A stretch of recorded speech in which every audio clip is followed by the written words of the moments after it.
How many of you have made a list of goals before?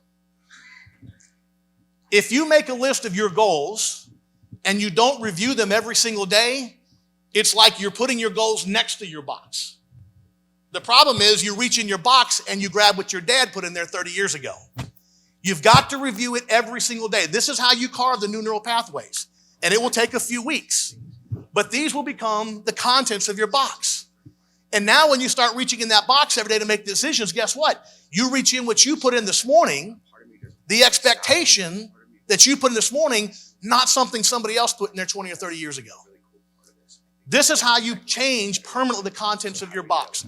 Write the list out and spend 10 to 15 minutes reviewing it. I'll give you an example.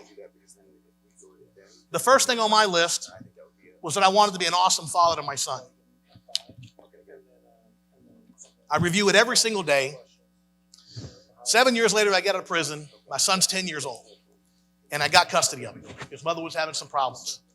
I get custody of my son, and I raise him until he's 18 years old and goes off to college. Okay. Yes. 5 more minutes, we'll take some questions. Yes. So I get my son at 10. At 18 years old, he goes off to college. Now, when my son went off to college, I didn't want to make a big deal over it. I wanted him to go out and be a grown man. So get him in the car, drive him up to the University of Colorado. And we get to the dorm where he's going to be living his first year. And we walk in the dorm, and this lady has a list with the kids' names on it. She checks my son off of a list, and she turns to my son, and she says, mandatory housing meeting, 3 o'clock. And I said, yes, ma'am, I'll be there. She said, oh, no, you won't. At 3 o'clock, he's a grown man. No parents allowed. And all of a sudden, it hits me that this is a big day in his life, right? This is not just dropping him off for the weekend. He starts his life at 3 o'clock today. And somehow they got the idea he's going to be a grown man. Right? Son of a bitch, get him and make his own bed. But good luck with that, university. So I get kind of melancholy about the whole thing. My son and I go to Target and get the stuff he needs. We spend the day on campus and get his classes and books all straightened out. And that afternoon, about 2:30, I come back to the dorm.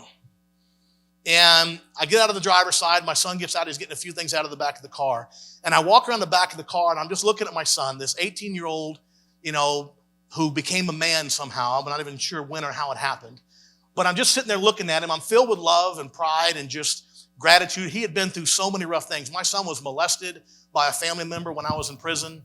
He was exposed to pornography and drugs at 7 and 8 years old. He was homeless for some of that time. As I mentioned, his mother was a heroin addict. She would eventually overdose and die. I mean, this kid had a really rough 10 years of his life, the first 10 years. And working with him throughout his early, preteens and teens, and, he just got his act together little by little, and here he was going off to college. And so I'm so proud of my son. I put my arms around him. I'm giving him a big hug.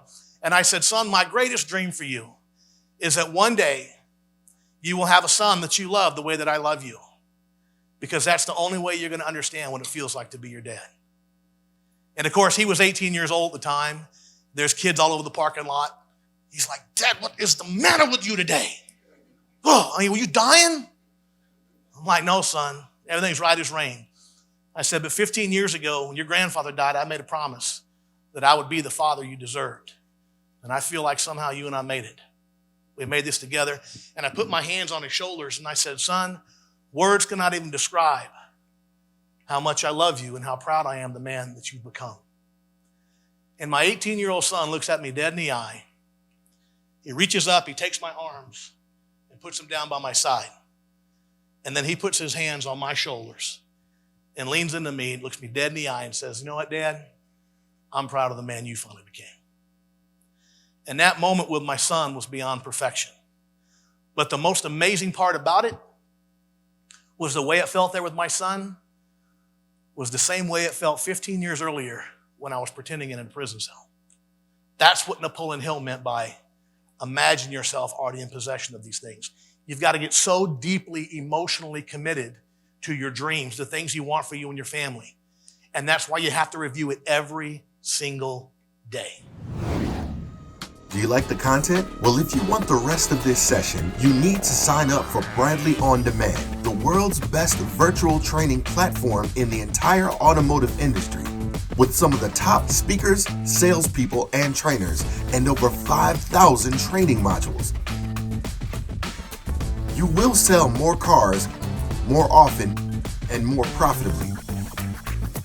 So sign up now at www.bradleyondemand.com.